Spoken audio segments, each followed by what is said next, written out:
Você decola da Terra e estaciona sua espaçonave em algum lugar perto da Lua. Você está agora a quase 380 mil quilômetros de distância do seu planeta natal. Isso é quase 100 vezes o Brasil de ponta a ponta. Agora, você retira um martelo gigante e um cinzel enorme usando os braços robóticos da sua nave espacial. Você coloca o cinzel no polo norte da Terra e golpeia a cabeça dele com o martelo.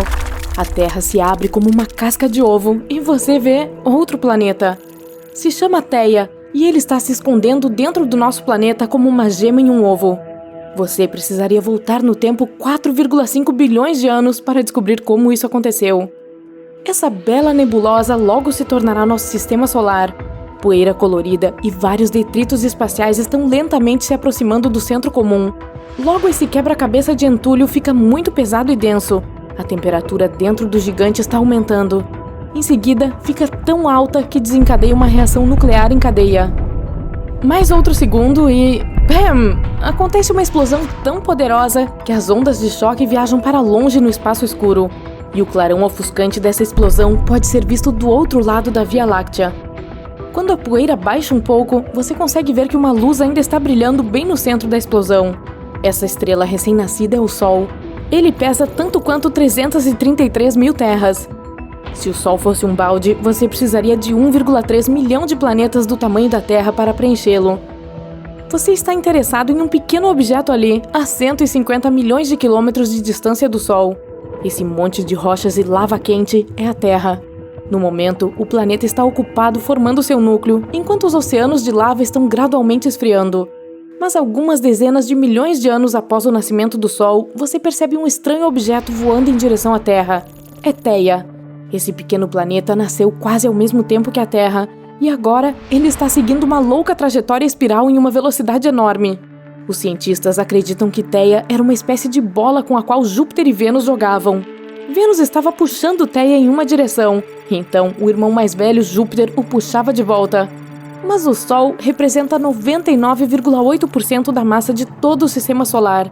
É por isso que a estrela estabelece suas próprias regras. Isso faz Theia se mover quase na mesma órbita terrestre. Então, eles inevitavelmente se aproximam cada vez mais um do outro, até se tornarem vizinhos.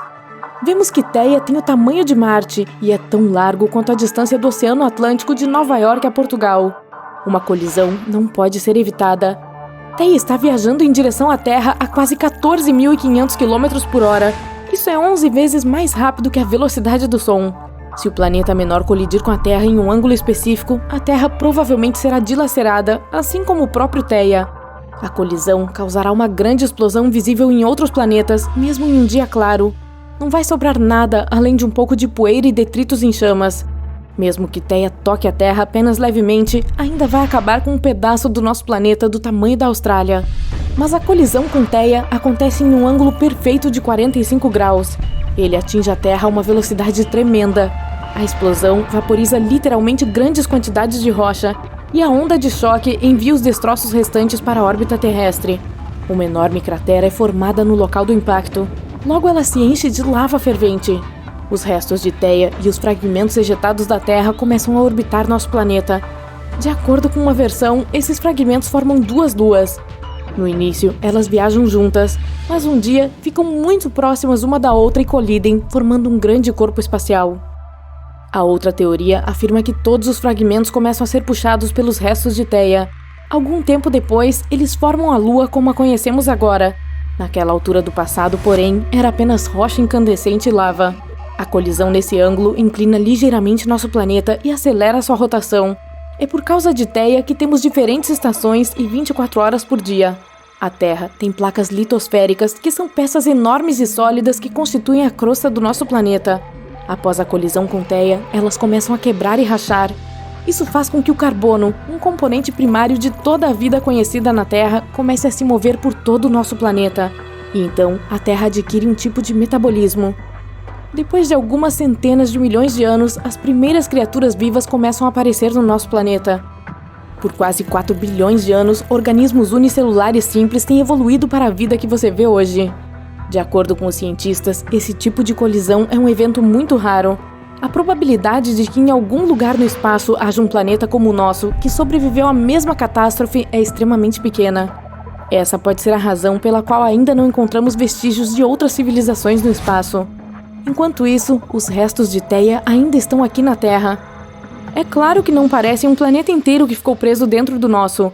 A maioria dos fragmentos derreteu e se misturou à crosta terrestre.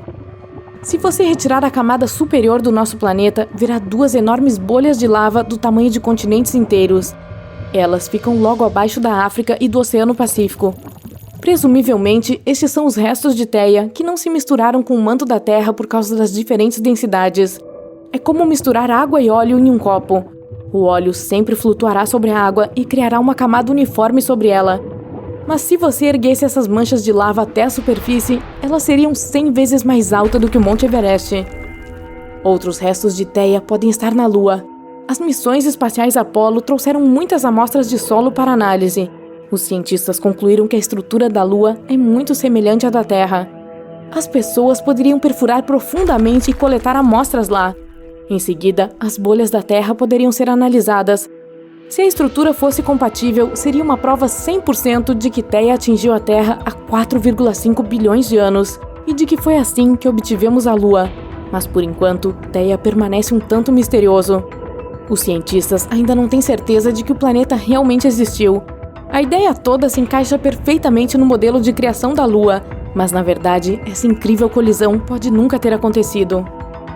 Agora você viaja 41 anos-luz de distância da Terra até o planeta 55 Cancrier.